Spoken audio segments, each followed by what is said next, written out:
Welcome to the White Knuckling It podcast with Justin Burke No, we got out of the life with the pre-roll. and Mitchell O'Brien. It was in his butt.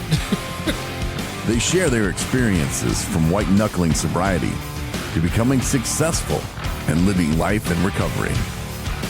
Yeah, boy.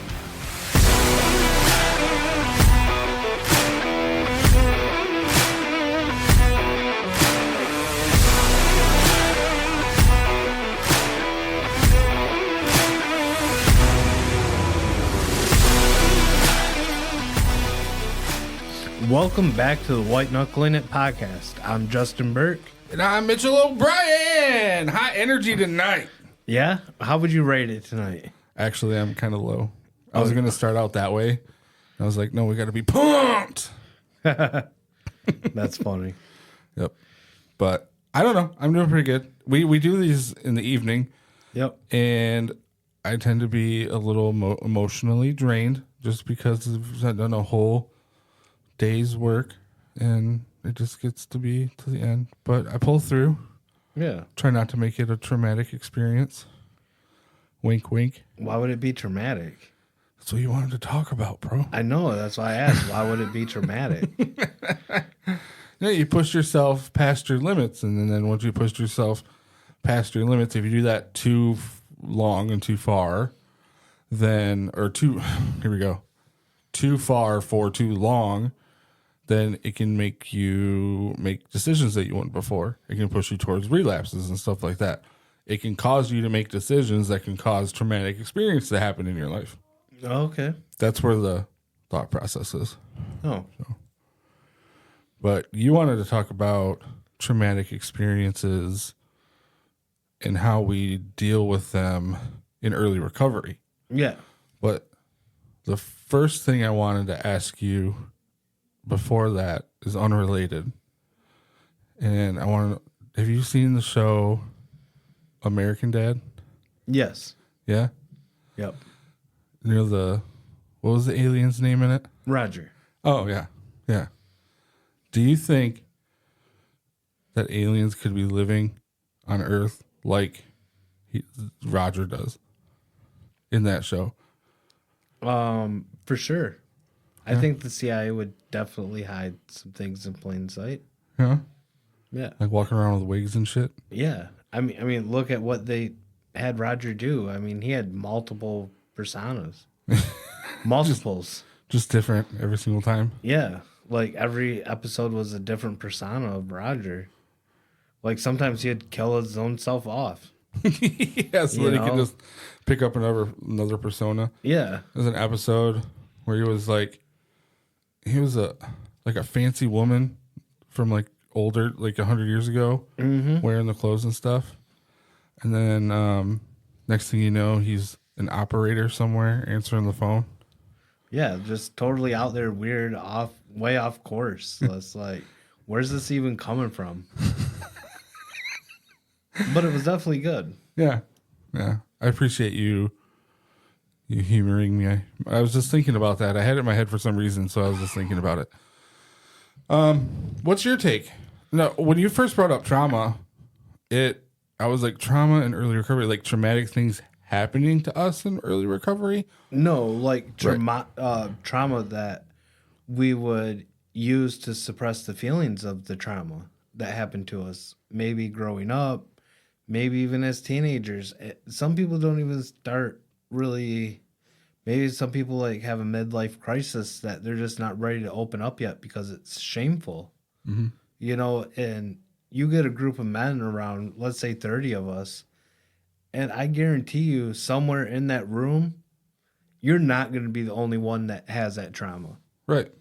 It just depends on who really wants to dig deep within themselves to open up and talk about it. Because when I went through treatment, like I had to figure out what my trauma was. And my therapist told me, let's figure out the trauma, and then he went into detail about how, if we just keep suppressing trauma, we're just going to keep using because we're not dealing with the root cause of our addiction. Yeah.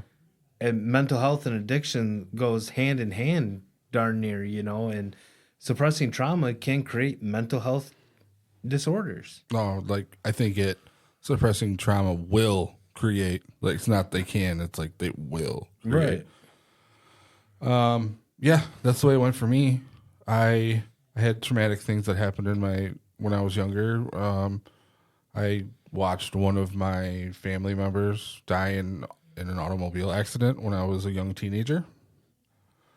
I had a horrible relationship with my dad. I'm not even going to fully get into that, but just different stuff that happened. My mom almost died, at one point, and that was traumatic. You don't feel safe. No. And you're a kid. So when you don't feel safe and you're a kid, that can cause those traumatic, I call them anchors, is what I kind of call them, because as an adult, it's kind of like a part of you breaks off and gets stuck in that moment. That's kind of the way it looked like to me while I was going through it. Because in my recovery program, it was outpatient, but that was a big part of the whole process, was working with my counselor through past traumas. She made it very, very clear what you just said. There's a root cause to the addiction. We got to figure out what it is. Mm-hmm. Otherwise, you're just going to be stuck in the loop. And I was down, like I wanted out. So I was down and ready to go.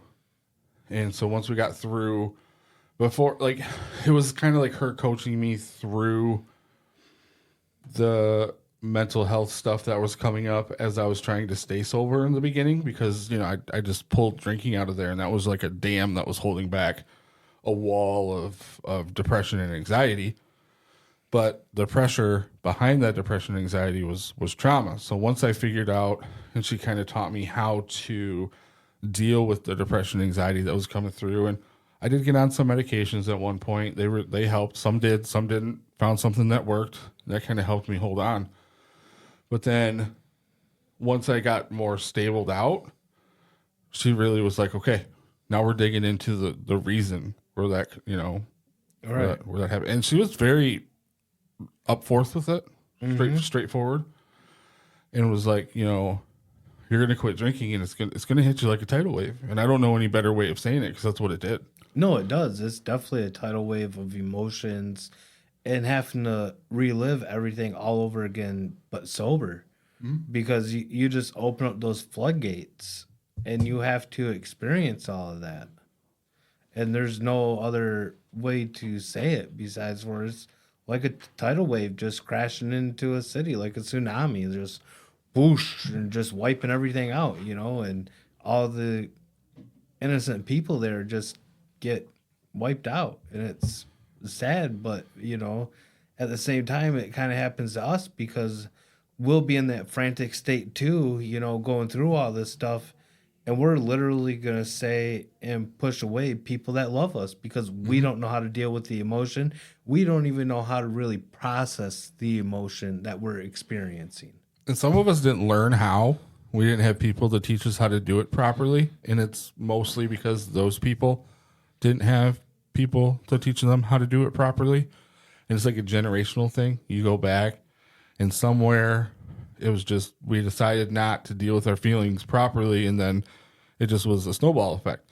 So you can blame your parents for it, but chances are they weren't taught how to do it properly either. Right. So is it their fault? Yeah, a little bit. No, not really. I mean, you think about when we were growing up. I mean, we grew up in the early mid-90s, right? Yeah. Think about how much the whole medical industry as a whole has progressed in those 30 years. Well, and the mental health part too, I think is kind of what you're pushing at too. Just all of it in general. Just it's progressed so vast, so quickly, especially over the past 10 years. It's really took a hold and was like, hey, hold up, let's pump the brakes on a lot of this stuff, and Right. let's really dig deeper into this, like now within the past few years, they've came out with what they call a gene site, where they can test your blood and figure out what medicine composition really works with your body versus not. So it takes a lot of the guessing game out. I believe that works for the majority of people, and that's why they do it. Yeah. It was the opposite for me though. I did the gene site test, and they gave me. It was so they could find out which mental health medicine I could be on, or I should be on. Yeah. So I did the site test, or the gene site test, and then they gave me that number 1, and I got all these wacky side effects on it. And so they gave me the number 2 and more different side effects. And just like all of them, they went down the list. And they're kind of like, this isn't very common. I mean, eventually we found something that worked, but it was weird. And I know that and I'm not saying like Gene Sight's a bunch of BS just because of my one experience. I know that it works and it's beneficial for a lot of people. Mm-hmm. And most insurance companies require it now. So that way it takes out the guessing game. Yeah. And so, like, if you're on Medicaid or any type of insurance, ask your doctor, be like, before we even start this, could we do a gene site test? And so that way we can see, before we just start throwing me medications because whatever new one came out and your guys are getting bonuses for it. Because we know that happens. They get pro bonos for writing new scripts, you know. Can we have that gene site test done? I don't think that's what pro bono means, but it's fine. Whatever. I know what you mean It's because kickbacks. my doctor kind of did that. They threw a couple at me that they thought that were common and they didn't work. So like, all right, let's do a gene site test. Right. And then it didn't work. I bring up that it didn't work for me, not because I don't believe in them. I do believe in them. I'm bringing it up because I want people to know sometimes it can take a little bit of effort and it can take a little bit of time. Yeah. But going through that effort and time can save your life. Yeah. And you might not believe that your life is worth saving in the moment, because I didn't back then. In the very early beginning. But now I'm glad I went through what I went through, and I found something that worked, and I took the time, I put in the effort, and I'm here now today with a life that I get to point out multiple blessings in just every day. And that never would have happened without that. Right. So basically put in the work and it'll work for you. Yeah, you have to. Yeah. So for my trauma, and it was hard for me to admit this too, and finally I did. I finally opened up and did admit to it though, but for me it was daddy issues. yeah. And for a grown man to say I have daddy issues, you just don't hear that, Well, my dad just left me, then my stepfather, he left me, and I just never felt wanted really, My grandfather tried stepping in and filling those shoes, but it was never the same. He did a wonderful job, don't get me wrong, but it was just never that same connection, and it just hurt, because I always sought out like that father figure in my life, it still did till I hit residential treatment and realized, I'm never going to have that. Right. I could try, like I tried today to reach out to my biological father. And I mean, today as in the pretense of whatever era we're in, and this part of your life. yeah, and I try and it feels like it's a one-way relationship, like he don't call me, I call him, and at some days I'm like, why do I even waste my time talking to someone that I feel truly doesn't want to talk to me? And it's hurtful, it's still hurtful, and it's like, no matter what I do, he says he's proud of me for who I've become, because we've known each other now for like the past 20 years, but still, it's that one-sided area. Did you of not my life. know your dad for the beginning of your life, like at all? No, my biological father, Yeah. up until I was like 3 or 4, he signed off me. Okay. And then my stepfather adopted me. I heard crazy rumors. I'm not going to bring those up, but it was just one of those things, like, why didn't nobody want me like that, And for my biological father, like, he got remarried to some chick that already had kids.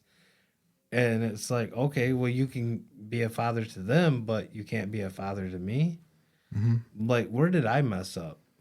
Yeah, kids always internalize it and think it's their fault. Yeah. You know, I don't want to say they make it about them because that sounds crash, but they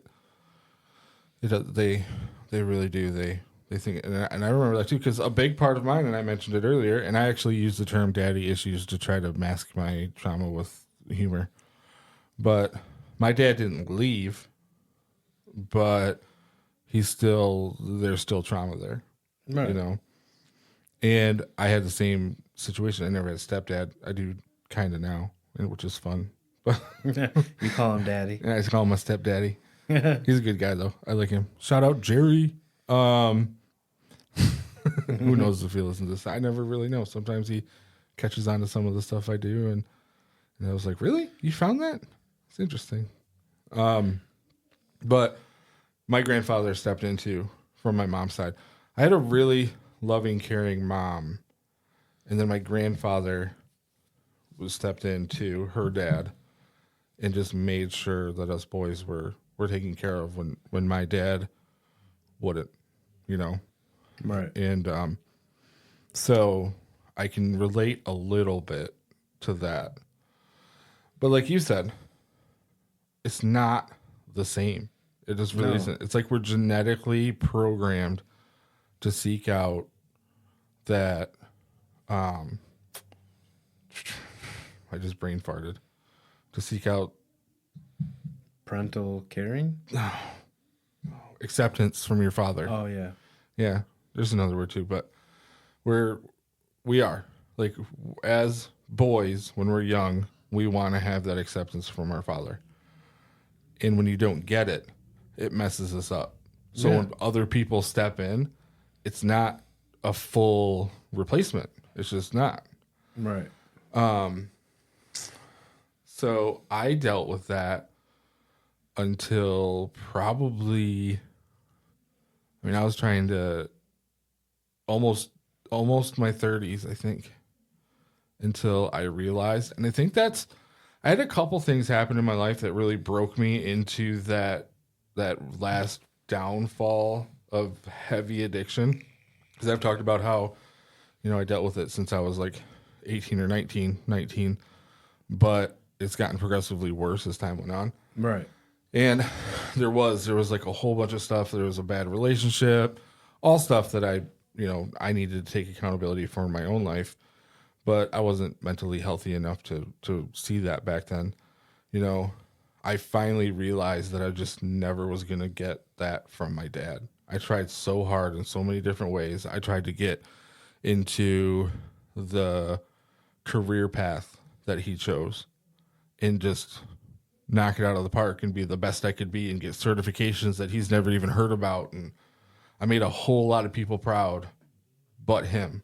And that's what I was really, that validation. That's what I was looking for. That's the word. I was looking for that validation earlier. Yeah. Oh, well, when we seek validation, it's just a downward spiral from there. Yeah. When I realized it just was never going to happen, it was like that was a break I couldn't take on top of the other breaks that was happening in my life. Yeah. And it really pushed me towards that. And I wasn't taking accountability for myself, because people are going to say, well, you need to take accountability for your own actions. I do. I really do. Mm-hmm. But I wasn't mentally healthy enough to do that. I was in active addiction. I didn't learn that that's what I had to do until getting into recovery and getting into therapy. I think you can kind of relate. Yeah. Yeah. How long were you with a therapist in your program? With my residential treatment? Or like program? In your early recovery, like even if you stack therapists on top of each other, like how long do you think you were really a part of it? I've been a part of therapy for the whole time, minus the short little period I got married and divorced and found my new therapist. So like 3-4 months. Let's say, no, it was more than that. No, it wasn't. Yeah, it was. No, because I had a therapist when I started here. that accepted my insurance. And it wasn't, we got insurance, 3 months? I had a new therapist by, I'm going to say, late July of last year, early August. Yeah, So it was. we got a new therapist. It was a J month because Okay, July. yeah. So Because we I got our mine insurance in June. right before you got yours. Yeah. We officially opened in April. My last day at Catholic Human Services was the last day of March. Oh, I didn't realize it was that soon. Yeah, I barely knew you at all Yeah, before. I had therapy all the way up to that point Okay. with mine and the bosses. We had the same therapist. Because I heard the rumor that your therapist told you something about a. Yeah, not to get married. she flat out told me, she goes, And I thought that was a couple months earlier than that. No, she was like, Justin, I don't think it's a good idea for you to get married. And I got married and never spoke to the woman again. Yep. Well, Corey hasn't let you live it down. No. So. No, he used to throw red flags at me and quit throwing them at me. Yeah. It's just it's amazing how fast we'll dodge things because we try to see the good in people just because that's who we are. We want to try fixing somebody, and that's not our area to really try to fix anybody.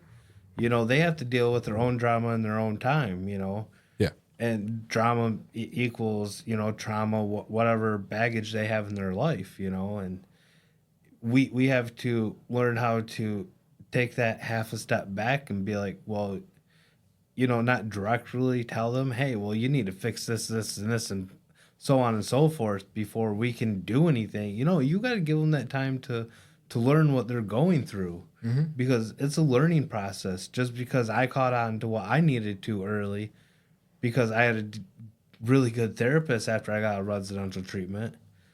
And luckily I did, the boss man hooked me up with a really good therapist up in Boyne City when I went up there. And I kept her. Like, we chatted on the phone after I moved down here, I think I even drove up one time to see her up in Boyne City just for the drive and to get out, and it was just, I should have really sat back and now I should have sat back and listened, but I had to learn those mistakes. If I didn't learn those things, I wouldn't be the person I am today. Even in my own current relationships that I try to seek, and it's just one of those things I have to remind myself, not everybody in life's going to be where you're at. Yeah. And you can't force anybody to be where you want them to be. Like, they have to learn that. Went from trauma to relationship talk. Well, I mean, either way, No, that's cool because I was going to mention this is scary. I know you're going to see this is scary, but this is probably the most mentally healthy I've been in my entire life. Yeah, me too. And I'm like, I'm in my own head, so I see and feel and hear my flaws, and I'm like, there's still cracks that need to be sealed here. Right. But this is the most mentally healthy I've ever been in my life. I'm not making it a secret that I'm looking for a relationship. I spent some time away from the dating life because of some relationship issues and that caused trauma in my life since being in recovery. Right. That I've also had to start working through since then. But that's kind of, I liked what you had brought up there because I am now looking for a person who knows they're not perfect and is working on themselves and accepts that I'm not perfect and then I'm working on myself and then we can work on ourselves together. Right. Like we can be together while you're working on yourself and while I'm working on myself. And as long as that's still a priority, we don't lose ourselves in each other. And I'm saying, I think I see it a little bit more right now because of the culture that we're a part of, the recovery culture. There are healthy people that have gotten to this point, but there's also, I think the majority of people aren't there yet, is what I'm trying to say. Yeah. Out there in society. Yeah, and it's hard to get there in life. Yeah. Like, it's not an easy road.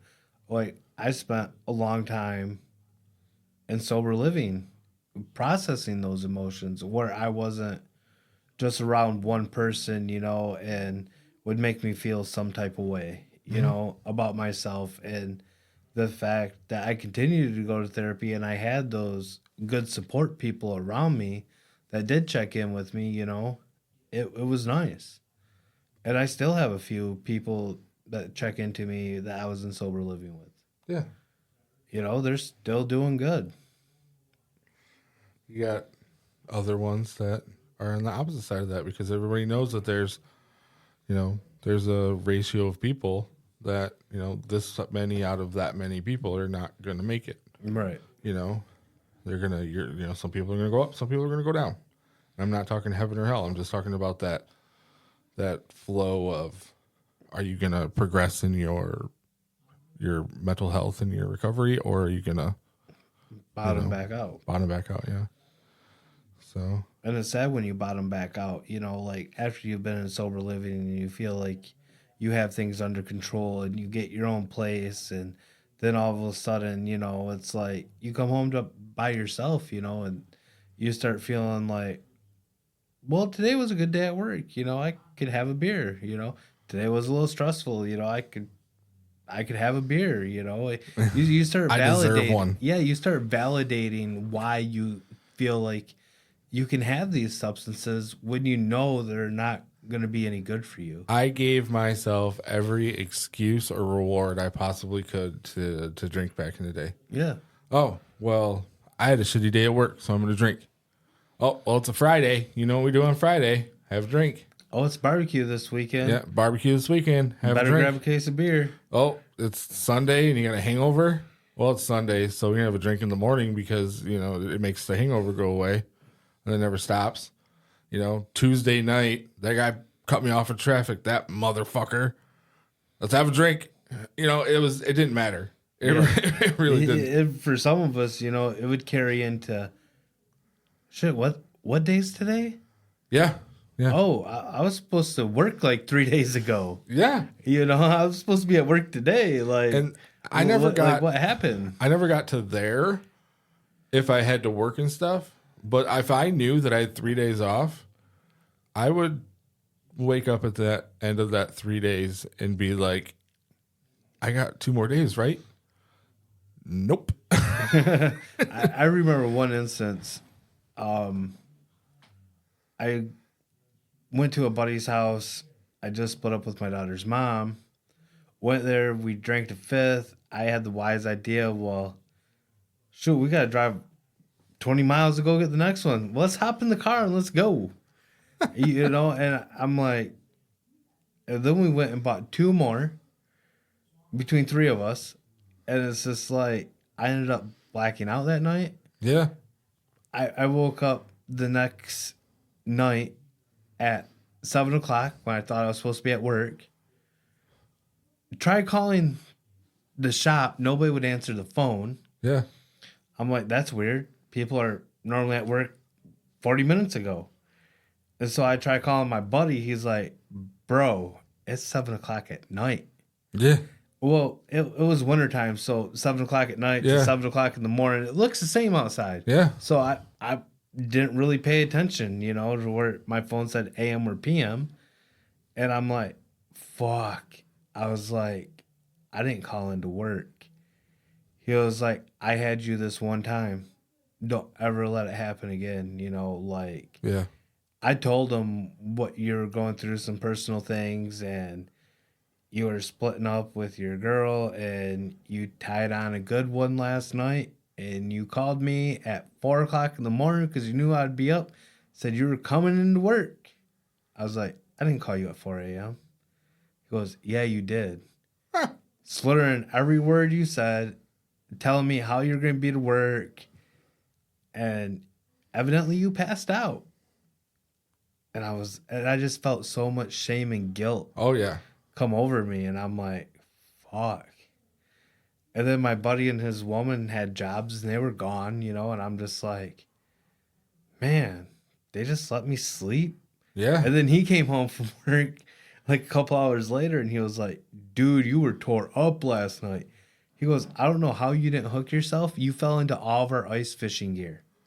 Oh. With tip ups have like massive treble hooks on them Yeah. and like little stinger treble hooks. Oh yeah, I learned that. I mean, there weren't tip ups, but I learned that at the fishing event that we did for 217 recovery. Yeah, you know, I got a drive by. I've been calling it a drive by nipple piercing. but you know, he was just like, I don't know how you didn't get hooked last night, dude. Yeah. And then he was like, and then you were hugging the toilet trying to puke. And we were kind of laughing at you because you had that surgery where you can't puke. And he was like, you were in there crying, like, please just take me to the hospital, get my stomach pumped. Yeah. Like, I need something to counteract all this alcohol. Like, it was the first time I got drunk really after my stomach surgery. Yeah. But it was just that instant trauma of realizing that a relationship failed yet again, you know, and Yeah. then now I have a kid with this, and it's never gonna go anywhere, you know, and I'm always gonna be tied to this person, and it was devastating in that moment, and I chose to drink instead of seeking the right people for the right help, you know. Yeah. Yeah. That's. I think, you know, and we give ourselves more trauma that way too. Yeah. You know, it's not just. There's a lot of people that don't like our behavior when we're using, but it happens, and we can't just forget. It's like, I guess where I'm trying to go with my thoughts here is, a lot of people will be like, well, you're stupid, you were drunk, or you were high, and so now you have to live right or whatever. Well, there are mental repercussions for the things that we did or realized and stuff like that when we were drunk or high and didn't realize it. Mm-hmm. We have trauma from that too. And it's just as real as the stuff that we didn't cause in our own lives. Yeah. You know? And so, should we expect other people to be that understanding when it was something that we kind of brought on ourselves? I think so, because we're never going to get past that, and not maybe put them out, but at the same time, you know, there are people, and I'm talking more about like family members in my own, you know, stuff, and in my own situation. There was stuff that I was going through, and I would be like, man, this is really bothering me. And they're like, you did that to yourself. I was like, okay, oh, thanks. It didn't happen, I guess. Now it's just gone. And it's like, I'm not asking you to do anything about it for me, but just understand that I'm going through some stuff, man. Like, that's it. Right. You know? So, I don't know. I think that's part of the stigma. I think it's not like direct stigma, but it's like secondhand stigma. Right. If that makes any sense to anybody. out there. It does to me right now. So yeah, no, trauma is it's so important to deal with in recovery. Yeah. Sometimes we like to talk a lot about early recovery, and for me, I wasn't able to, and I mentioned it earlier, I just wasn't able to deal with the trauma right away at first. I had to deal with the fallout of the depression and the anxiety and stuff and get that under control Right. before I could, you know, snip the roots at the source, because that's what you're doing. We've kind of said that, but that's what you're doing. So one thing to remember is that everybody's different, Yep. and the process is going to look different for everybody. Mm-hmm. Some people can go through similar things and have similar issues in their life, but their upbringing is going to be different. What happened to them is going to be different. Everything's going to be just a little bit different. Their mental capacity is going to be a little bit different. Their fortitude to handle this stuff is going to be different. Mm-hmm. I think that's where, especially in recovery, if you're trying to ever deal with this, recovery capital is very important. You remember that? Yeah. Yeah. How about you give people the definition of that? Because you say that word a lot. Yeah, and I actually explain it a lot when I do, at least the way I understand it, is when I do meetings across the street. And recovery capital is like having a bank account. And the bank account, it's kind of this way just emotionally altogether. But when you're talking about it recovery based, it's like you have a bank account good things that happen are deposits into your account, so your balance goes up. Bad things that happen, and this is just like the most simplest way to say it, bad things that happen are withdrawals that come out. So when it comes to recovery, how do you get deposits? Well, I would say you get into recovery or you get into a treatment center or something like that, and that's opening your account. And so then you go to groups, or you go to your counseling, or you go to recovery meetings, whichever ones you decide. And every time you do that, you get a little deposit into your account. You know, once you move on into latter stages of recovery from there, you can do stuff like going to meetings, talking with a sponsor, talking with a peer recovery coach, going to free events at 217 Recovery in Traverse City. But all of these things get you plugged into that recovery world, and it puts a deposit into your recovery account. Your recovery capital goes up, your balance goes up. So when that shit of life comes along and you lose a relationship, or you have a bad day at work, or you lose a loved one, or your dog dies, or that person, cuts you out, all the stuff that I mentioned earlier that was negative, when that stuff happens in your life, those are deposits from your recovery capital account. Yeah, withdrawals. Yeah, sorry. Withdrawals. And I always tell people, like, if you don't watch that balance, you're going to get down to zero. And once you get down to zero, you're cruising for a relapse, basically. Yeah.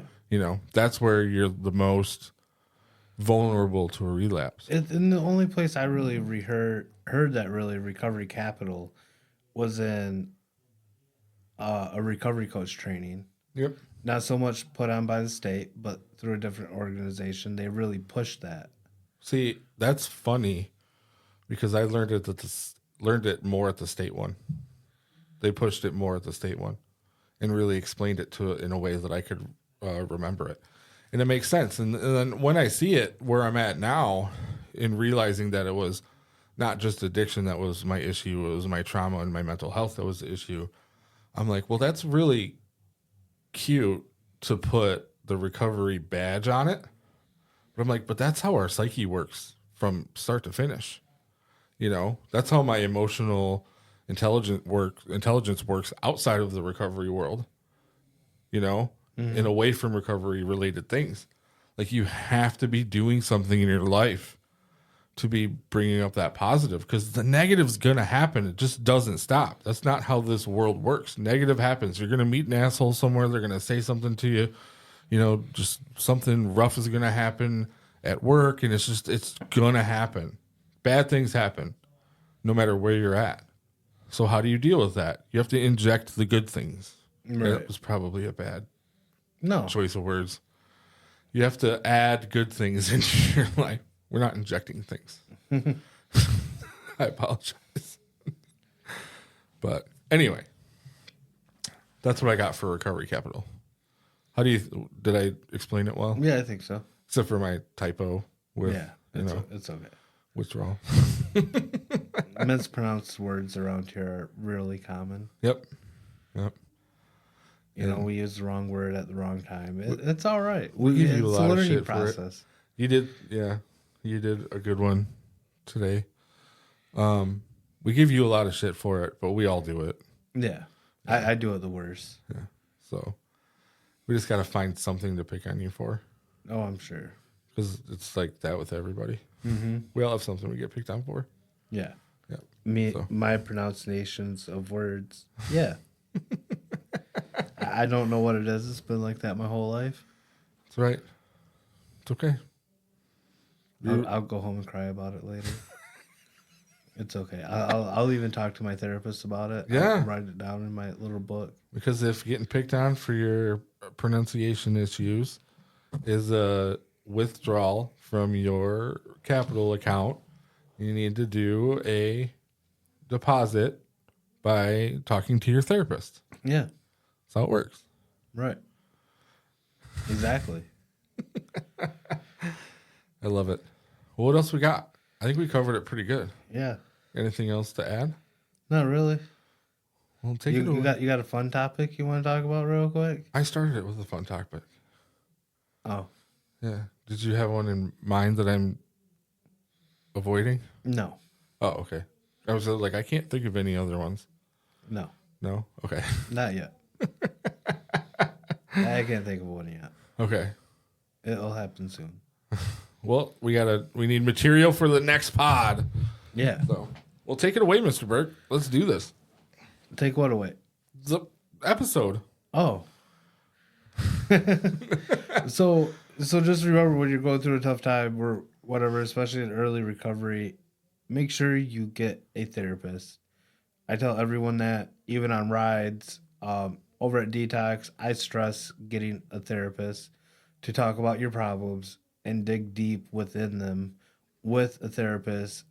Because if you go to work a 12-step program, it's going to dig deep into your personal life. Mm-hmm. And if you don't have that therapist as a backer, as like a buffer to talk about this to someone else, you're going to dredge up things that will make you relapse. And you're not going to have somebody that's ready to talk to you about it the way that a therapist is. Right. You know, a lot of people will go into treatment and get a therapist and be like, well, I talked to a therapist, I'm fixed. Yeah, after 4 or 6 weeks, you're not fixed. My therapist in treatment looked at me and said, if you don't continue therapy, I will see you back. Yeah. And I was like, that's harsh. He was like, well, it seems to be the only way that you learn in life. Right. And some of us just have to have those harsh facts. And it is a harsh fact. But in Michigan, there is a place called Community Mental Health. Mm-hmm. It's all over the state. They have therapists. They work with multiple insurance agencies. Like, get in there. Yeah. Talk to someone. Even if you have, let's say, private pay insurance, your private pay insurance will do telehealth therapy. Like, you could do it in the comfort of your own home with someone, Yep. over telehealth, which is like FaceTiming a therapist. Mm-hmm. I do it sometimes with my therapist, especially we just had a big festival here in Traverse City called Cherry Fest. I was like, I'm not driving downtown. Like, I'm not going to drive downtown and try to find a spot to park. Like your location is great except for that 1 week of the year. Yeah, right? And I just wasn't going to put myself there, And Yep. she was understanding. She was like, well, I didn't want to have to drive in it neither. And I'm like, I'm glad we're on the same page, But it's just taking that initiative to open up. And there is compromise there. You just have to find the scale that fits your life. Yep. And it will fit your life. Make sure it balances. Yep. All right, man.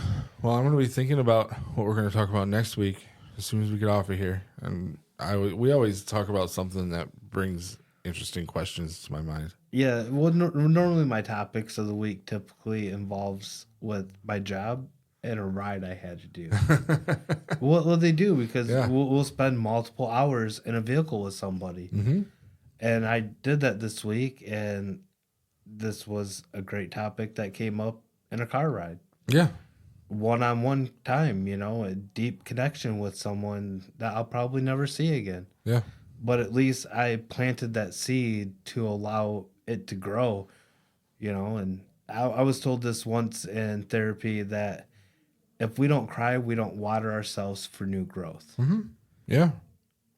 And that kind of took me back a little bit because, I was raised that men don't cry and we hold it back. And really that's false advertisement because we have to let it out. We have to have those deep waterings to be able to flourish even more than what we did before. Exactly. I agree wholeheartedly. Yeah. And I just want to remind people that while we're on this sensitive, soft topic, I'm feeling my heart full of joy that we were able to have this conversation. Yeah. To remember to like and subscribe and check out whiteknucklinit.com. Yes, please do. We're on YouTube. We're on all the big, wherever you get your podcast places and some of the small ones. You can find us on Apple, Alexa, all the different things. And yeah, we hope to see you there. Our website is in constant development. Yes. Yes. Yep. So, and I've actually had some questions for you about that, but that's for off pod. Anyway, Yeah. so hit us up, find us, ask us questions. If you got any recovery questions, especially early recovery questions, just hit us with it. We'll talk about it. For sure. You know, we'd love to get into a point where we have like a corner of the podcast where we do listeners' questions. That would be awesome. I've always wanted to do that. Yeah. So That's why it's on there on the website of Forum. yep, just drop it in there. Yeah. You know. All right. All right. Later. Bye. Thanks for listening to the White Knuckling It podcast. For more details on the show and for more episodes, log on to whiteknucklingit.com.